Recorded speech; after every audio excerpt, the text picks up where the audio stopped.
derecho, que es justamente todo lo que atañe a los conceptos libertarios. Bien, tú le estabas hablando a Natalia y me gustaría mucho hablar sobre las instituciones y su influencia en el desarrollo. Y justamente desde antigua data ya perdimos registro de la virtud del ser humano de querer elegirse como Dios y querer planificar toda una sociedad. Eso ya es de tiempos inmemoriales. Nosotros tenemos registros, bueno, la piedra Rosetta que fue descubierta con la invasión de Napoleón a Egipto, nos remitió un poco más atrás en el tiempo, pero lo notable es que ese patrón de conducta siempre fue el mismo.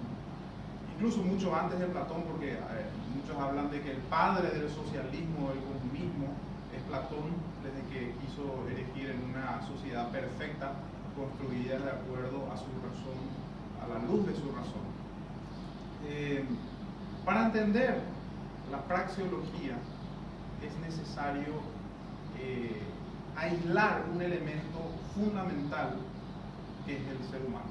O sea, la conducta del ser humano es lo que nos interesa cuando hablamos de praxeología. De hecho, que la gran obra de von Mises habla y se titula La acción humana, justamente porque todo parte del ser humano. Es una ficción creer que todo parte de la sociedad, porque la sociedad sencillamente es una creación mental, una entelequia. En realidad es el ser humano el que compone esta sociedad y es justo que se lo estudie, digamos, en forma aislada. Desde hace mucho tiempo, incluso antes de los griegos, siempre nos preguntamos cuál era la función del ser humano, para qué venimos, etc. Y siempre se estudió desde el punto de vista de la filosofía. Avanzamos un poco hacia la psicología, pero estos eran campos un poco más, digamos, más complejos. Recién en 1945 se le debe a un premio Nobel a Konrad Lorenz. La conducta del ser humano toma un estudio, digamos, más abandonando lo filosófico para entrar en un campo más epistemológico, que es la etología humana, que es una rama que se desprende de la biología y que estudia el comportamiento humano en comparación con los animales. ¿Por qué? Porque nosotros tenemos muchísima carga atávica y la razón humana es relativamente nueva con relación a esta carga. Y todo apunta, estudiando de todos los aspectos filosóficos, digamos, más epistemológicos, más lógicos, todo apunta a que el ser humano es extremadamente complejo. Tan complejo que es muy difícil estructurar una sociedad en base a una planificación centralizada. Justamente von Mises tiene una obra fundamental muy interesante, especialmente un ensayo donde habla de la imposibilidad del cálculo económico en el socialismo. Sencillamente, ¿por qué? Porque cuanto más planifica el ser humano, un ente central, es el individuo el que menos puede planificar. Partiendo desde esta premisa, vemos por qué fracasaron exitosamente uno tras otro los gobiernos o los sistemas planificados. Llámese absolutismo, llámese totalitarismo, comunismo, nazismo, incluso el republicanismo tiene sus serias críticas y sus grietas, porque quiera o no es una construcción, es un constructivismo. El constructivismo racional o la ingeniería social consiste en la planificación de una sociedad en base o a la luz de los planificadores que son los intelectuales. Esa arrogancia de querer planificar la vida de todos los demás se constituyó en una forma, se institucionalizó, es decir, ya es una constante, tanto es así que se ha infiltrado en todas las ramas de las ciencias, creer que la sociedad se puede planificar como se planificaría un juego de ajedrez o como se planificó, como moviendo a cada individuo como si fueran peones de un juego de ajedrez. lo cual es absolutamente inviable.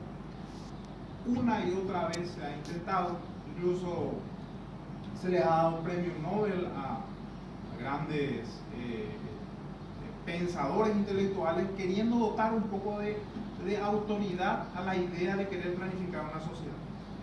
Sencillamente nunca resultó. ¿Por qué? Porque justamente las personas, en ese afán de construir su vida, su propio plan de vida, es que fue colisionando con el plan de las grandes ingenierías. Esto es una introducción para remontarnos a lo que son las instituciones, para remitirnos a lo que son las instituciones.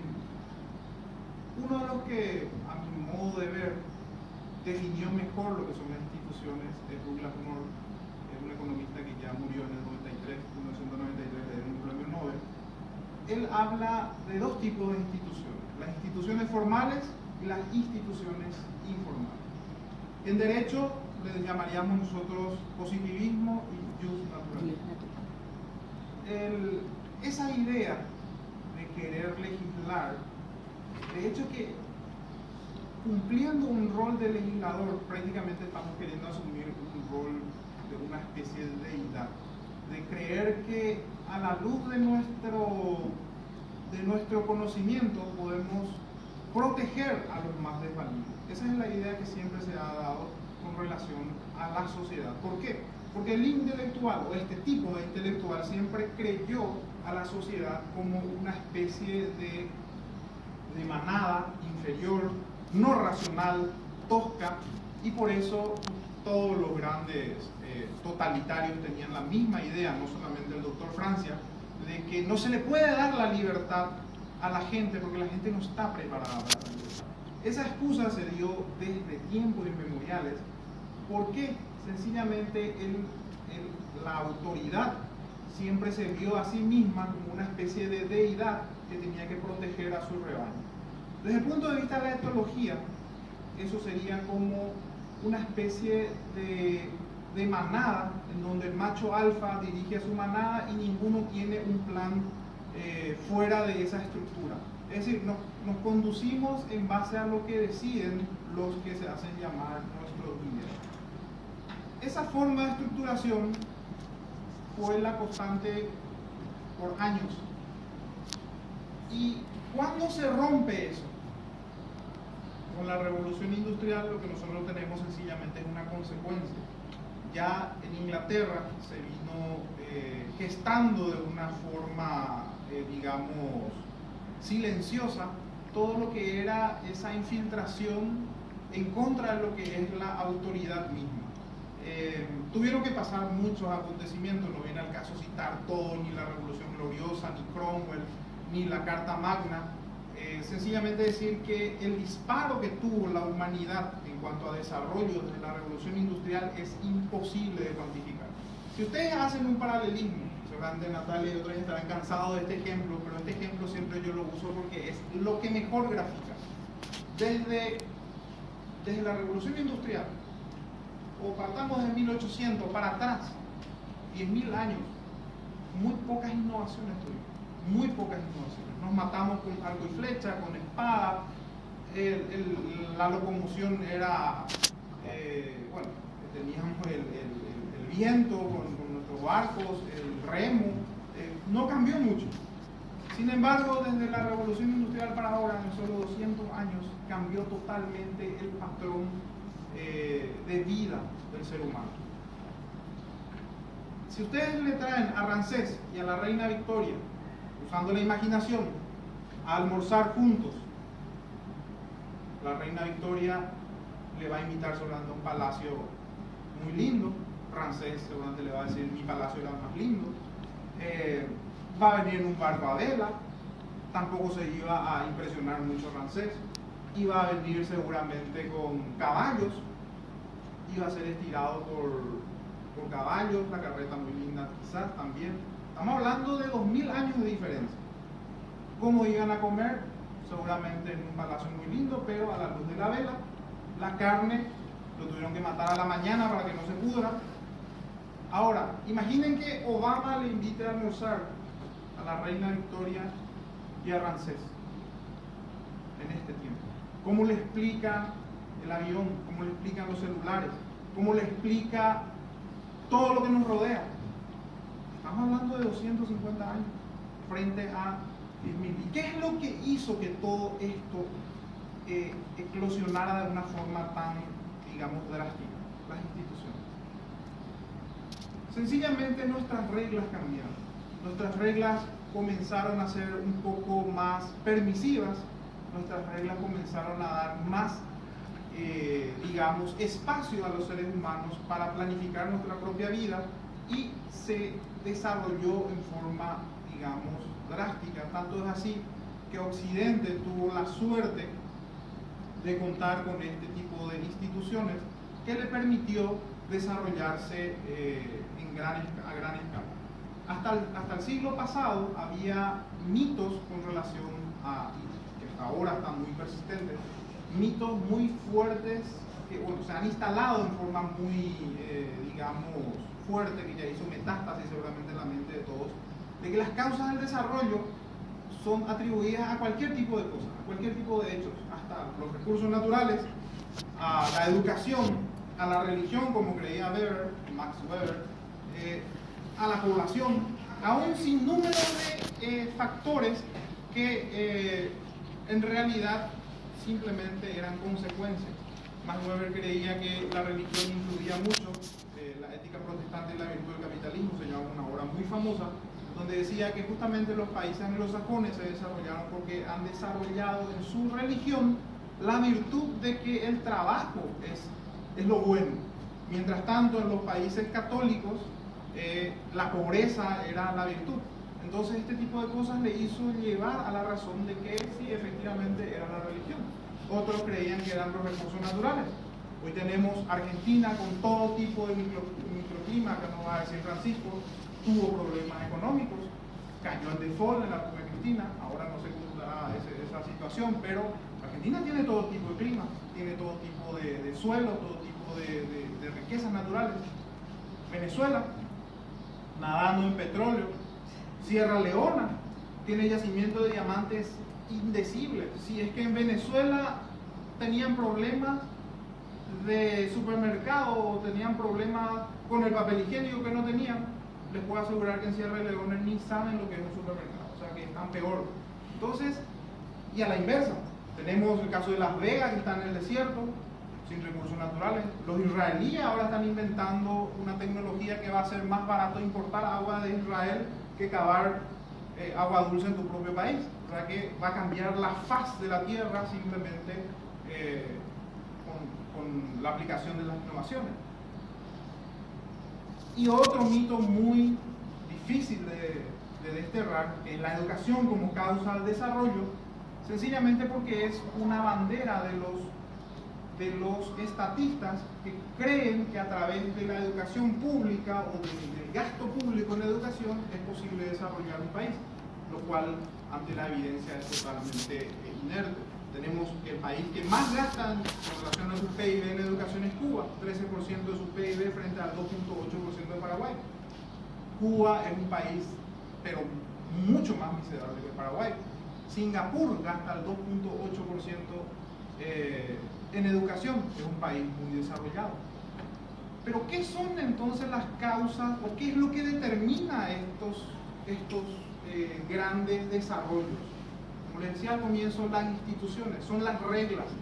Precisamente, un país que tiene reglas que no le permite a sus ciudadanos, a sus conciudadanos emprender, no le sirve absolutamente de nada que sea muy educado, que sea un PhD, que sea un gran economista, si las reglas no le permiten en su país explotar ese conocimiento. ¿De qué me sirve ser un gran experto en sistemas financieros cuando hay un monopolio financiero en mi país y no me permiten desarrollar la banca? O el Estado monopoliza todo lo que se refiere a actividades de ese tipo.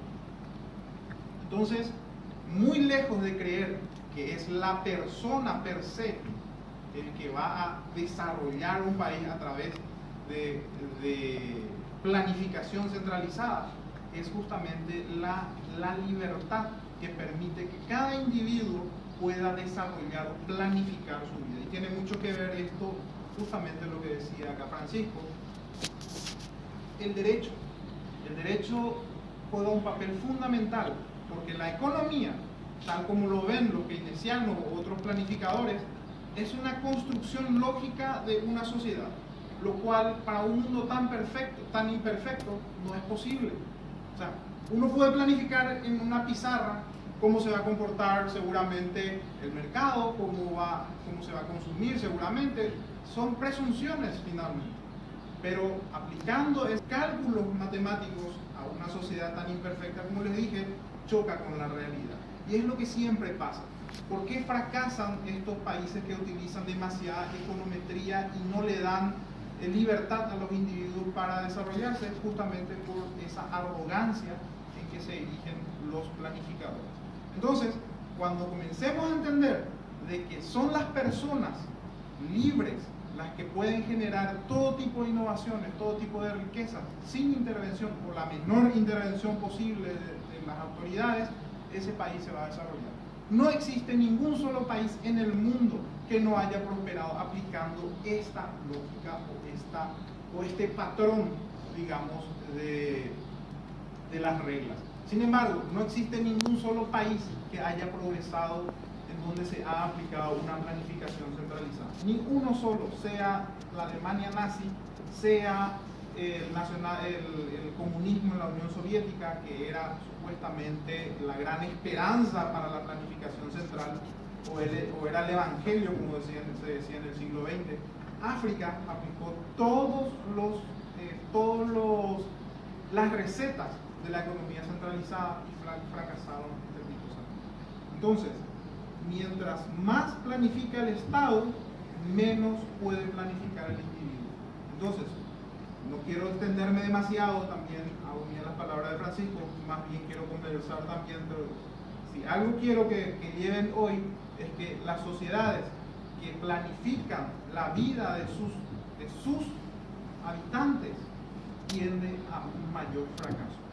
Las naciones que liberan o permitan que la fuerza de producción, que finalmente son los individuos, trabajen a sus anchas, ese tipo de sociedad es la que se desarrolla. Y en esto no existe hasta el momento una evidencia que contradiga esta situación. ¿Qué es lo que tenemos que hacer en Paraguay? Sencillamente no confiar demasiado en nuestros políticos, al dejarle todas nuestros bienes, no darles demasiado impuesto, si es posible sacarla, pero tampoco quiero ser utópico. La gradualidad también puede ser interesante, ir sacando lentamente, o como decían en la nueva escuela de Chicago, el desacople, ir quitando todas esas leyes que traban de cierta forma la economía. Entonces, les dejo esto como una, digamos, deseo de que nuestra sociedad finalmente entienda de que la libertad nunca puede ser un mal negocio para nada. Muchas gracias.